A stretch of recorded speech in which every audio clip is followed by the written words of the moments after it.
rights fight. How are you kind of doing that today? Well, that's an interesting question.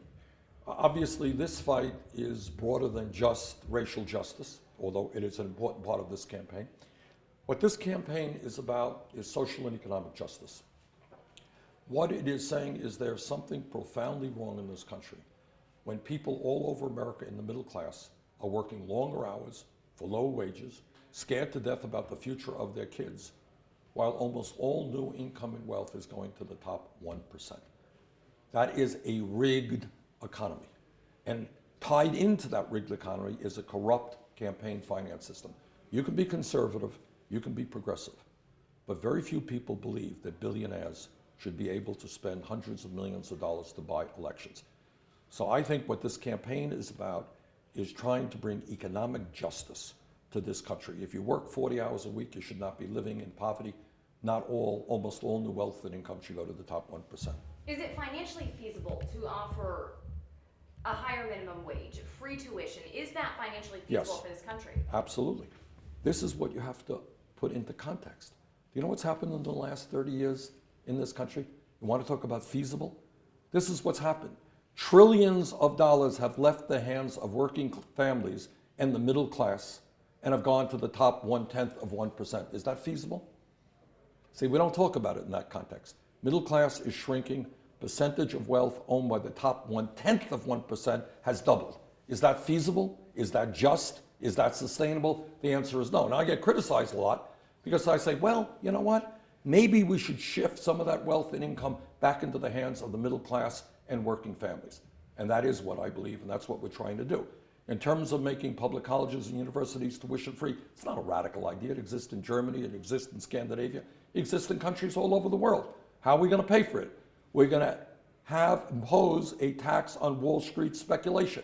Guess what? When Wall Street's illegal behavior nearly destroyed this economy, what happened? The Congress bailed Wall Street out. Well, you know what? I believe it is Wall Street's time to help the middle class and students in this country with lowest student debt and free tuition at public colleges and universities. How do you win Nebraska? By getting more votes than my opponent. And we're working very hard on it. We got a great organization here. We do a lot of door-to-door work. And I'm here today. We got apparently a very good turnout out there. We think we have a good shot to win. Why do you think millennials love you so much? It's a packed house of college students. I think for a couple of reasons. Number one, they're idealistic. You know, that's what happens when you're young. And you look at this country and you say, why do we have an economy that is so unfair, that the rich get richer and everybody else gets poorer? Why aren't we dealing with climate change? Why aren't we dealing with pay inequities where women are making 79 cents on the dollar compared to men? Why aren't we dealing with climate change? They worry about the future of this planet. And the second issue is kind of more personal to them. They're going to leave school. You asked me about free tuition at public colleges and universities. You know what? Many of these students are going to leave school $30,000, $40,000, $50,000 in debt. They're going to be paying off that debt for decades. And they are asking me, why is it that we have to go deeply in debt? Why do we have to be punished? What crime did we commit? To get a college degree or go to graduate school? Is that really a crime that we're going to have to be paying for decades? So it's personal for them, but it is also idealistic. Those are the reasons why I think we're doing so well. You said on Super Tuesday, or before Super Tuesday, and now after that, you need to appeal more to the minority voters. How do you get Well, we those do votes? it, first of all, remember, we have come an enormous distance since we began this campaign. We were 3% in the polls. We were 60 or 70 points behind Secretary Clinton. In the last 2 or 3 weeks, there have been polls nationally that actually have us in the lead. They have us doing better against people like Donald Trump than Hillary Clinton is doing. So we have come a long distance with the American people and with the minority community. But the truth is we have to do better. And that means we have to get our message out about the need to reform a broken criminal justice system. We should not be having more people in jail than any other major country on earth. And also our economic message, which should appeal to every American, but especially to the African American and Latino community who are more hard-pressed economically. I asked you, how do you win Nebraska? Do you believe you will win Nebraska? I think we got a shot.